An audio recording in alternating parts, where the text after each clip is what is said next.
Hi everyone, so today I wanted to expand on the discussion and the connections between celiac disease and gluten sensitivity and iron overload. So for those that don't know, I was diagnosed with type 1 diabetes 22 years ago now, and about 8 years ago I was diagnosed with celiac disease. Now, I was in college sports, interested in training and putting on muscle and managing my body composition and everything I was eating didn't seem to be doing anything. I was eating a lot of carbs, a lot of pasta, refined grains, things like that.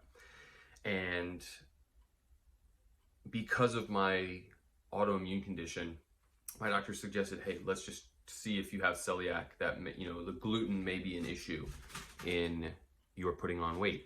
So I tested positive for celiac. I switched to more, beans and rice and potatoes and things. I cut out all of the fortified grains and I immediately put on like 20, 25 pounds.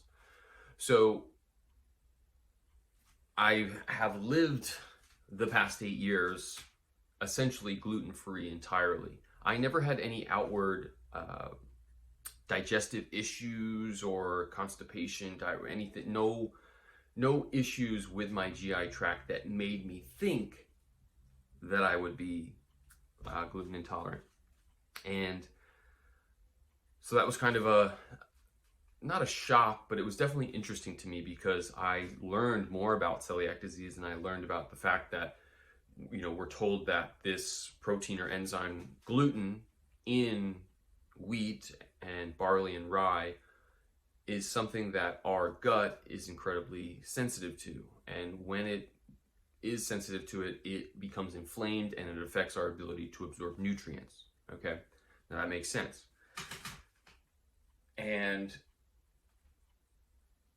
since I've started to focus on iron overload and its ability to influence inflammation, our body's ability to absorb nutrients, I wanted to compare the two.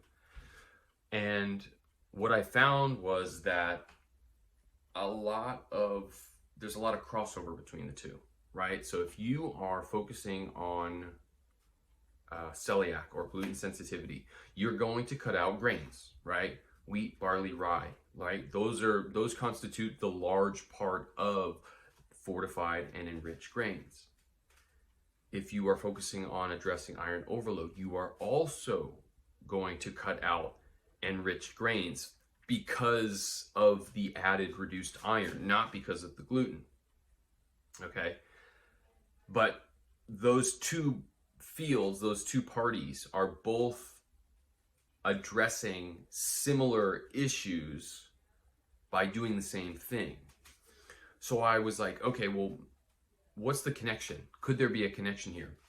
And it turns out that when people go gluten-free, they are eating alternative flours, alternative carbs. You'll have like black bean pasta, chickpea pasta, coconut flour, all of these rice flour, all of these different flours that are not the typical wheat derived flours.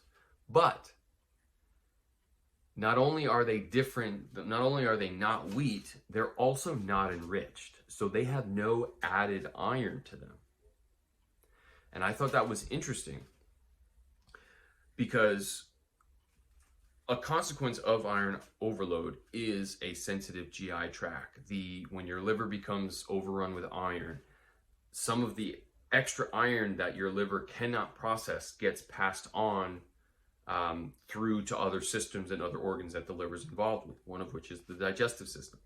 So I'm posing the question, could it be that the added iron that our liver is not able to effectively process be going into the intestine, the digestive system, your stomach, your small intestine, your large intestine, and lodging in the cells of your digestive tract, causing inadvertent inflammation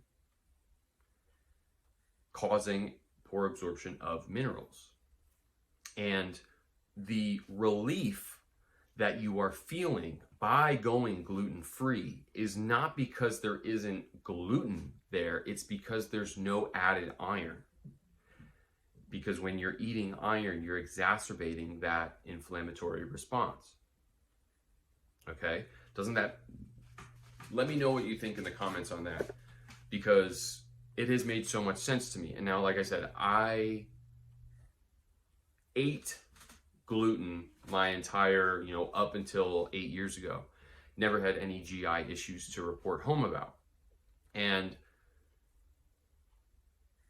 the biggest thing was its effect on my blood sugar. Now, whenever I ate wheat or anything like that, I definitely needed to give myself insulin quickly.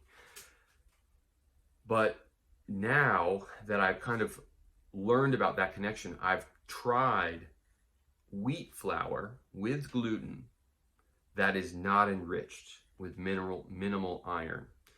Now, I have no like GI issues, no like crazy inflammatory flare-ups or anything like that. But I would be interested to see if you have been told that you have celiac or you have a gluten intolerance and you did have really like uncomfortable reactions to it, GI issues resulting from that. I would be interested to see if that same thing happened with an unenriched grain, right? We've all heard stories of people going to Europe and eating their breads and eating their pastas and not really having any issues. Now, the wheat and the flours that the Europeans use have gluten. So why wouldn't you have issues there if it's a true gluten sensitivity?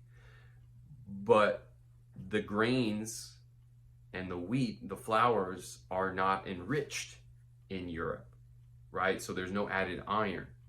So I'd be curious to see what, if you have any success with that as someone with a gluten sensitivity and GI issues resulting from that, if you were to try an unenriched flour, if you did experience the same reaction. So give it a shot. It doesn't have to be, really dramatic. You can make, like a little, coat something in flour and fry it. You could bake cookies with it. Just something light and gentle that you don't go buy a pizza, something that's really going to upset you. But I'd like to see if there was a reaction to that. All right, thanks.